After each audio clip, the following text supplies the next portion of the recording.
বাংলাদেশ আগামী সংসদ নির্বাচন তত্ত্বাবধায়ক সরকার ঘোষণা করেছে 12 ফেব্রুয়ারি।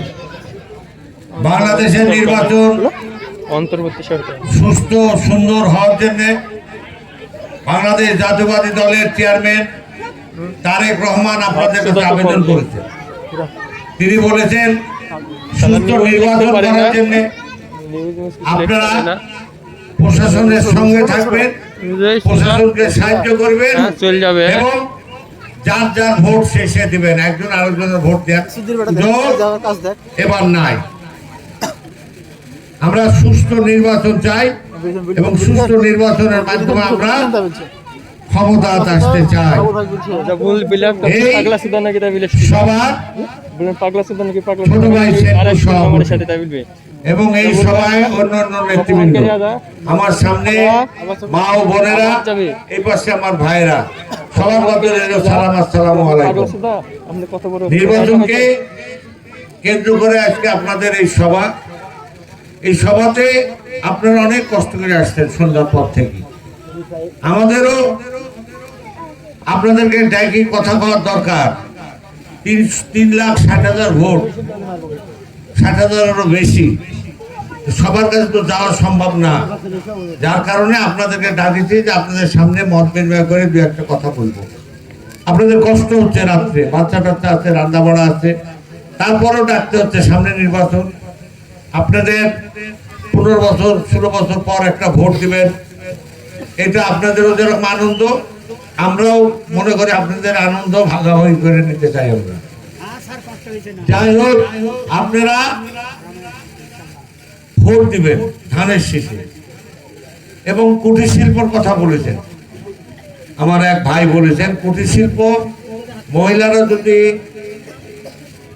ইচ্ছা পোষণ করে, তারা যদি মনে করে কুটির শিল্প করে লাভবান হব, অবশ্যই 2% সুদ বা 3% সুদ সরকারের যে নীতি আগামী দিন আসছে তারেক রহমান, যে যারা শিল্প কারখানা, কুটির শিল্প বা বড় শিল্প যেটাই করুক, সমিতির মাধ্যমে যদি করা যায় সেটাকে 2% বা 3% দিয়ে আপনাদের এখানে মুক্তাপুরে একটা কুটির শিল্প করে দেওয়া যাবে ইনশাআল্লাহ। ধন্যবাদ। আমরা মনে করি এটা স্বাভাবিক হবে।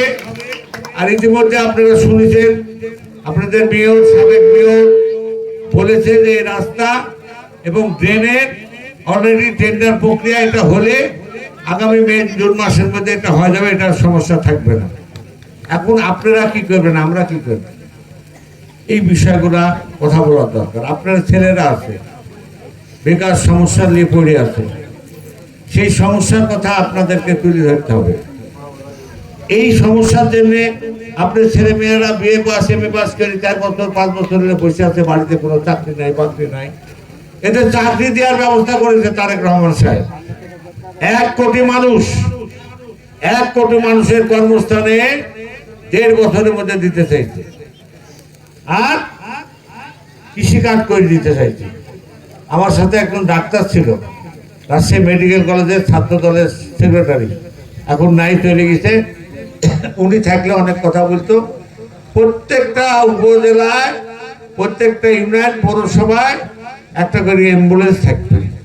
যদি কোনো সুবিধা না হয়, কোনো যদি অসুবিধা হয়, আপনারা টেলিফোন করলেন, চারঘাটে চলে যেতে পারবেন, রাজশাহী চলে যেতে পারবেন। এবং 2টা ডাক্তার, একটা শিশু বিশেষজ্ঞ আর একটা গাইনি ডাক্তার, এরা থাকবে। এটা আপনাদের চিকিৎসার জন্য থাকবে, যাতে আপনাদের রাজশাহী শহরে না যেতে হয়। আর মাঠ পর্যায়ে 1 লক্ষ লোককে, মহিলা